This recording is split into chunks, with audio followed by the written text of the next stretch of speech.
में दोनों पार्टीज मौजूद थी, बड़े होपफुल थे कि आज बेल हो जाएगी। तो ये केस फिल वक्त ट्रांसफर कर दिया गया है। 3 ईयर इनकी पनिशमेंट है। ना इस केस की कोई फाउंडेशन है, ना इसका कोई सर है, ना इसका कोई पैर है। ये मिसेस और मदर जो है वो एक डिस्ट्रिक्ट कोर्ट में साइड पे बैठ के रो रहे थे।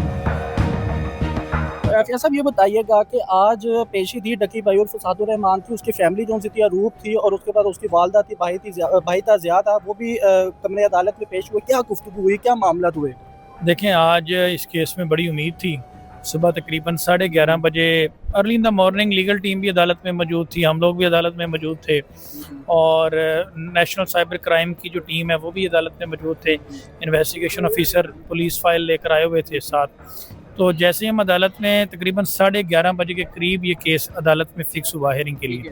तो जैसे ही हम अदालत में पेश हुए तो अदालत में दोनों पार्टीज मौजूद थी, बड़े होपफुल थे कि आज बेल हो जाएगी। तो जैसे हम अदालत में इस केस के ऊपर आर्गूमेंट स्टार्ट हुए तो स्टार्ट में ही ऑनरेबल कोर्ट ने ऑर्डर लिखवाना शुरू कर दिया और उन्होंने कहा कि कुछ ज़ाती वजूहात की बुनियाद पर ऑनरेबल कोर्ट इस केस को नहीं सुनना चाहती और ये केस जो है वो फारवर्ड किया जाता है ऑनरेबल चीफ जस्टिस साहिबा को कि वो किसी भी बेंच को मार्क कर दें, जो कोई भी अदर बेंच है उसे मार्क कर दें कि वो इस केस की समाअत करें। तो ये केस फिल वक्त ट्रांसफ़र कर दिया गया है। जस्टिस फ़रूक हैदर साहब ने इसको सुनने से माजरत कर ली है। अब क्यों की है ये हम नहीं जानते।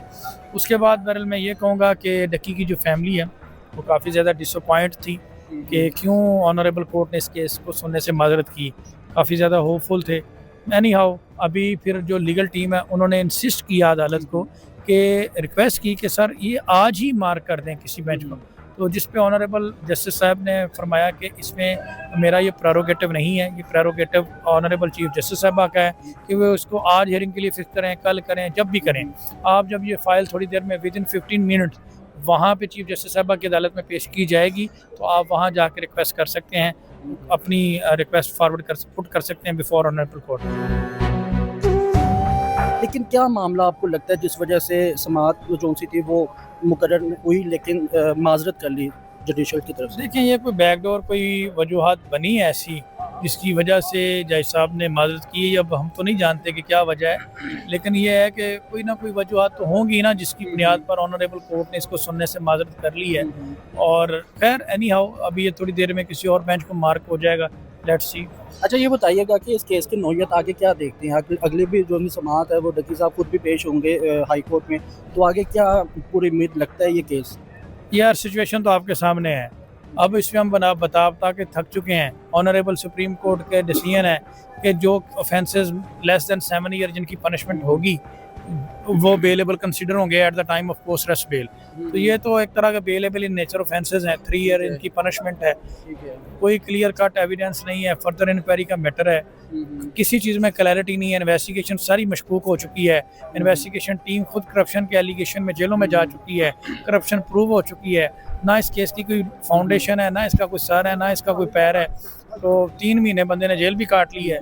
अब इस पर कोई ऐसा जवाब नहीं बनता कि बेल ना हो, क्योंकि कोई डायरेक्ट एविडेंस अवेलेबल नहीं है।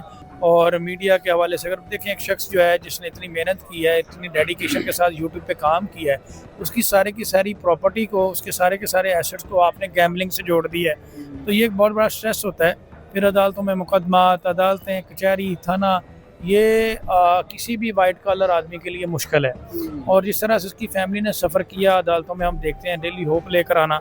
मैं आपको एक बात बताता हूँ आपके प्लेटफॉर्म से, जो फर्स्ट डे रिमांड था ना डक्की का, रांझा साहब जब उस टीम का हिस्सा थे तो मैं उसका एक्टिव पार्ट था।